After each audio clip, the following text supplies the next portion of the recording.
अस्सलाम वालेकुम। मेरा नाम है दानिश मकसूद और आप देख रहे हैं मेरा YouTube channel Dawn news editorials. आज है 5 नवंबर 2020 और मैं आपसे डॉन का एडिटोरियल करा रहा हूँ उर्दू तर्जुमे के साथ। वो एक कानून से मुतल्लिक है जो कहाँ पे आया है, नेशनल सेविंग स्कीम से जो होती हैं उससे मुतल्लिक आया है। कि उसमें पहले तो ये होता था कि जिसके भी सर्टिफिकेट्स वगैरह होते थे जो जिसे इन्वेस्टमेंट करनी होती थी वो उस टाइम पे ना नॉमिनेट कर देता होता था कि भाई मेरी डेथ की सूरत में जो है ना वो इसे सर्टिफिकेट्स जो है ना वो और उसका प्रॉफिट उस दूसरे बंदे को मुंतकिल किया जाए, नॉमिनी को मुंतकिल किया जाए। लेकिन अब इसमें कानून में क्या तब्दीली आई है, इन्होंने कहा कि जी आपको सक्सेशन सर्टिफिकेट लेना पड़ेगा कोर्ट से और उसके बाद जो है ना वो आपको जो प्रॉफिट और सर्टिफिकेट्स है ना वो मुंतकिल हो सकते हैं।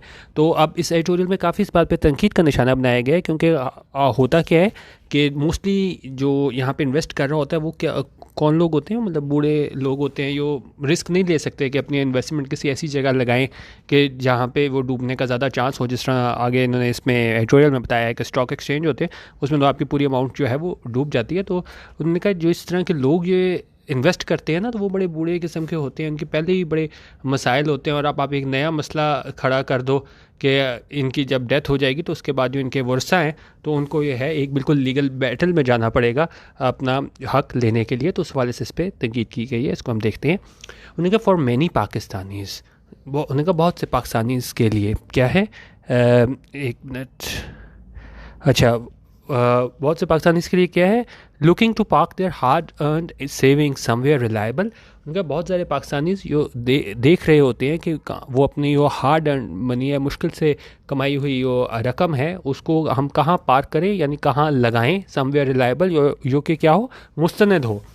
ठीक है, तो वो उनके लिए क्या है, from where they can meet their periodic financial needs. और इसका मकसद क्या है, अपने हार्ड एंड मनी को कहीं पे सेविंग्स को कहीं लगाने का कि वो कि from where they can meet, जहाँ पे वो पूरी कर सकें देयर पीरियोडिक फाइनेंशियल नीड्स, उनकी जो वक्तन जो माशी ज़रूरियात हैं वो पूरी हो सकें। उन्होंने कहा इस सारे काम के लिए क्या चीज़ है, वो कहाँ पे इन्वेस्ट करते हैं। National saving schemes are usually the investment of choice, कि जो हमारी NSS नेशनल सेविंग स्कीम्स हैं वो होती हैं आम तौर पे यूजुअली क्या, इन्वेस्टमेंट ऑफ चॉइस, क्या आप कहते हो कि यहाँ पे जो है ना मैं इन्वेस्ट कर लेता हूँ। Returns from these are not among the most lucrative, returns क्या यहाँ मुराद हो गया प्रॉफिट, क्योंकि ये प्रॉफिट जो इन सर्टिफिकेट से मिलता है are not among the most lucrative. Lucrative होता है कोई चीज़ बहुत फ़ायदेमंद हो, प्रॉफिटेबल हो। ठीक है, तो उन्होंने कहा इसका जो रिटर्न है वो तो जो है हम वो नहीं शामिल क्या अमंग द मोस्ट लिक्रेटिव, कि बहुत ज़्यादा प्रॉफिट तो नहीं है, but that is offset by the fact, लेकिन ये जो है ये कमी किस चीज़ से पूरी हो जाती है, that they are comparatively low risk, कि निस्बतन ये क्या है, लो रिस्क है, यानी इन्वेस्टमेंट डूबने का खतरा नहीं होता। And less susceptible to the volatility of other investment avenues such as the stock market, और ये मतलब इतने ज़्यादा मुतासर नहीं होते, ज़्यादा फ़र्क नहीं पड़ता। ये जो वॉलेटिलिटी होती है जिस तरह के हमारे दूसरे इन्वेस्टमेंट एवेन्यूज़ होते हैं जिस तरह स्टॉक मार्केट के उतार चढ़ाव से, वो बहुत ज़्यादा फ़र्क पड़ता है वहाँ पे जब मार्केट पे जब उतार चढ़ाव आता है। लेकिन जो हमारे पास नेशनल सेविंग्स स्कीम के जो सर्टिफिकेट्स हैं वो इतने ज़्यादा वॉलेटिलिटी उनमें नहीं होती और एक तरह का स्टेबल प्रॉफिट, कम प्रॉफिट लेकिन क्या है स्टेबल प्रॉफिट मिल जाता है। Small and medium savers in their retirement years constitute a large pool of NSS investors। अच्छा, अब क्या बता रहे हैं कि कौन से लोग होते हैं जहाँ पे इसमें नेशनल सेविंग स्कीम में इन्वेस्ट करते हैं, कि स्मॉल एंड मीडियम सेवर्स, क्योंकि ज़ाहिर है वो बहुत ज़्यादा जिसके पास पैसे होते हैं वो तो इधर नहीं लगाता क्योंकि रिटर्न भी बहुत थोड़ा है। तो उन्होंने कहा स्मॉल और मीडियम सेवर्स जो हैं वो कहाँ होते हैं, किस एज में होते हैं, इन देयर रिटायरमेंट ईयर्स, यानी कि बूढ़े हो चुके होते हैं, बिल्कुल रिटायरमेंट के करीब होते हैं। कॉन्स्टिट्यूट वो मुश्तमिल हैं a large pool of NSS investors, के बहुत बड़ा अगर हम पूल देखें जो लोग इसमें NSS में इन्वेस्ट करते हैं तो उसमें ये लोग शामिल हैं। एक तो स्मॉल मीडियम सेवर होते हैं और क्या होते हैं, वो अपने रिटायरमेंट ईयर्स में होते हैं, यानी कि बुज़ुर्ग लोग होते हैं। There is much consternation among these senior citizens, in particular over the changes the government has recently made in the nominee rules for NSS। अच्छा, उन्होंने कहा there is much consternation, consternation होती है कुछ चीज़ आपको बहुत ज़्यादा परेशान कर दे, एंजाइटी में मुब्तला कर दे ना, तो उन्होंने कहा बहुत ज़्यादा परेशान हैं ये senior citizens among the citizens in particular, ख़ास तौर पे ओवर, और ये जो बूढ़े हमारे सीनियर सिटीजन्स हैं वो क्यों परेशान हैं, इन particular over the changes the government has recently made, ख़ास तौर पे जो चेंजेस बदलाव लेकर आई है गवर्नमेंट, और जो उन्होंने हालिया वक्तों में जो हैं ये चेंजेस लेके आए हैं रिसेंटली मेड। और किस में ये तब्दीली लेके आए हैं? इन द नॉमिनी रूल्स के, नॉमिनी रूल्स में लेके आए हैं। जिस तरह मैंने आपको शुरू में बैकग्राउंड में बताया था कि पहले तो आप जिसको नॉमिनेट कर लेते थे उसको मुंतकिल हो जाते थे, लेकिन अब ये गवर्नमेंट नॉमिनी रूल्स में चेंज लेके आई है for NSS national saving scheme के लिए। इस चेंज ने जो है ना इन सीनियर सिटीजन्स को बिल्कुल परेशानी में मुब्तला कर दिया है। और क्या किया है गवर्नमेंट ने? Making the pay out procedure vastly more cumbersome. Cumbersome होता है मुश्किल, तो उन्होंने बना दिया है ये पे आउट प्रोसीजर कि आपने पैसे निकलवाने हो, प्रॉफिट वगैरह, बहुत ज़्यादा क्या मुश्किल बना दिया है।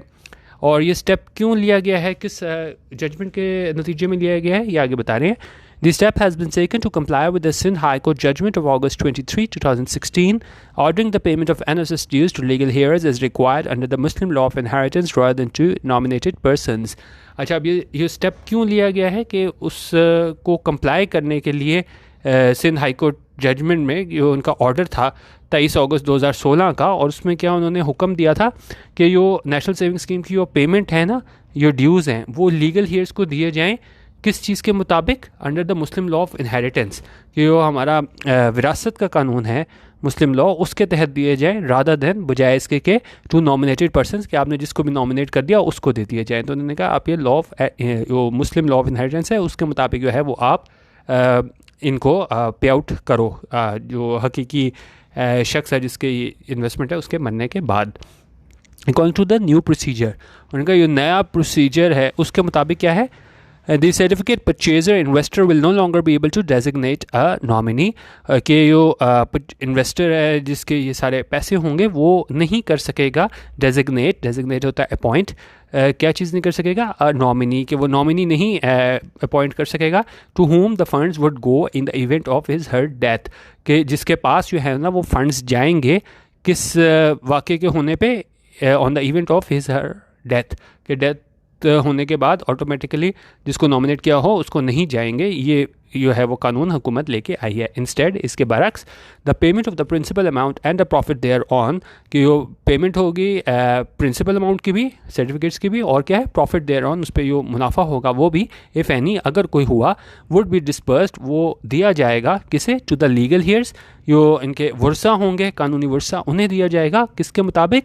According to the succession certificate issued by a court in light of sharia law, और इसके मुताबिक ये सक्सेशन सर्टिफिकेट जारी किया जाएगा कोर्ट की जानिब से शरिया लॉ के कवानीन की रोशनी में। तो उस जो शख्स को यह है जिसके पास सक्सेशन सर्टिफिकेट होगा तो उसे ये सर्टिफिकेट दिए जाएंगे।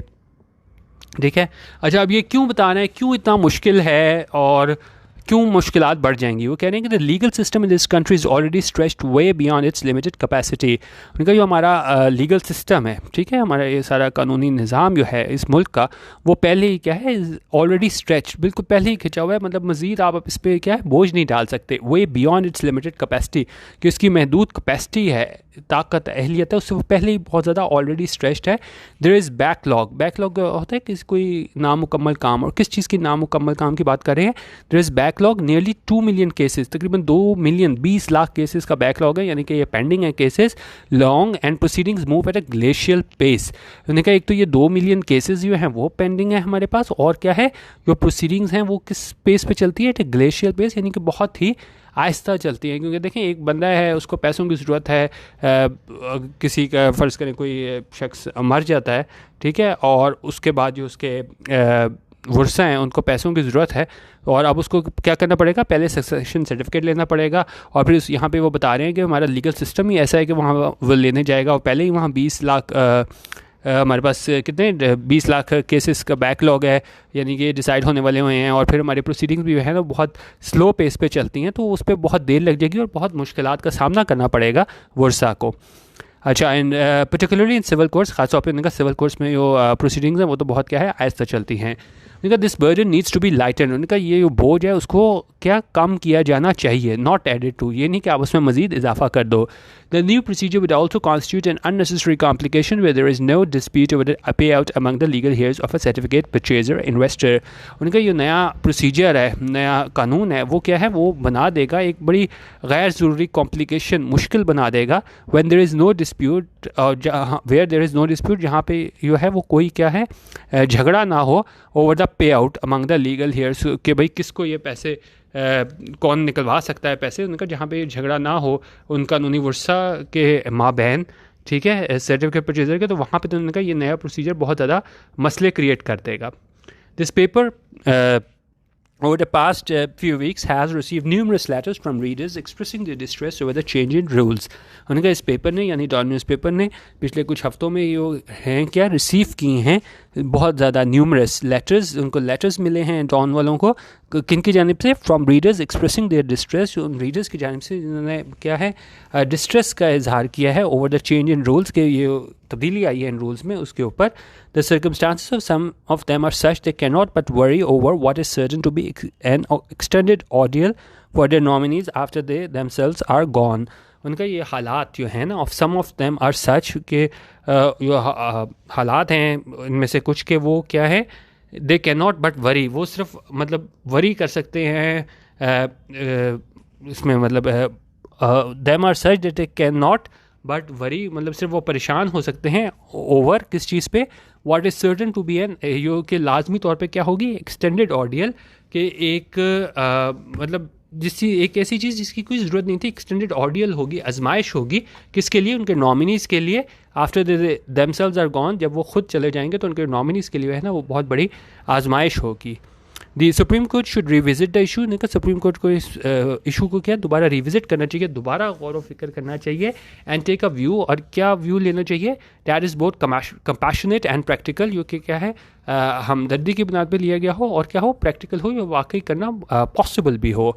वन वे आउट, और अगर इस सारी झंझट से, मुश्किल से, परेशानी से हम किस तरह निकल सकते हैं, which would achieve the same result, जो हासिल करेगा वही रिज़ल्ट, वही नताइज as that desired by the government, कि गवर्नमेंट चाहती है वही चीज़ किस तरीके से हासिल की जा सकती है, is to go back to the nominee system, कि हम उसी नॉमिनी सिस्टम पे चले जाएं जिस तरह पहले होता था कि आप नॉमिनेट कर दो कि आपकी वफात के बाद किसको ये सर्टिफिकेट और इनका प्रॉफिट मिलेगा, but have this individual given undertaking, और वो एक सोलम प्रॉमिस दे, इन अंडरटेकिंग दे, वो ये इंडिविजुअल है जिसकी इन्वेस्टमेंट है, that he she will when the time comes, कि वो जो है जब वक्त आएगा, डिस्ट्रीब्यूट द प्रोसीड्स, कि वो तकसीम करेगा प्रोसीड जितनी भी रकम होगी from the NSS national saving scheme से, जितनी भी रकम होगी उसको तकसीम करेगा in accordance with the inheritance law, कि हमारा कानून विरासत है उसके मुताबिक जो है ना वो इन प्रोसीड्स को डिस्ट्रीब्यूट करेगा, तकसीम करेगा. और वो उस टाइम पे अगर अंडरटेकिंग दे दे, किस टाइम पे,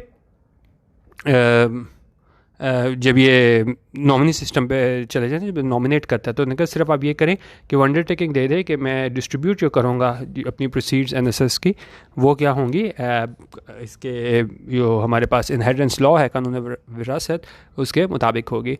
तो बेसिकली आज ये छोटा सा एडिटोरियल था हमारे पास NSS रूल के हवाले से. तो ये रूल चेंज जो हुआ है तो यकीनन ये बहुत ज़्यादा मुश्किलात में इजाफा करेगा सीनियर सिटीजन्स की, ठीक है. तो अपने आखिरी उम्र में आके आप चाहते हो कि आप थोड़ा सा सुकून हासिल करो, लेकिन वहाँ पे भी आप ये सोचते रहो कि भाई मैं बाद जो है मेरे बच्चे और दूसरे जो वरसा हैं तो वो भी क्या सक्सेशन सर्टिफिकेट के पीछे कोर्ट के धक्के खाएंगे.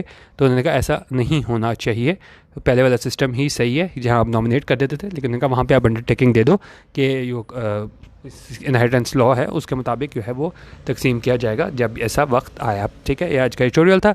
बाकी youtube.com/donnews एडिटोरियल्स मेरा यूट्यूब पे चैनल है, वहाँ पे आप वीडियोस भी देख सकते हैं, पुरानी वीडियोस. ठीक है, वीडियो देखने का बहुत शुक्रिया. अल्लाह हाफिज़. पाकिस्तान जिंदाबाद.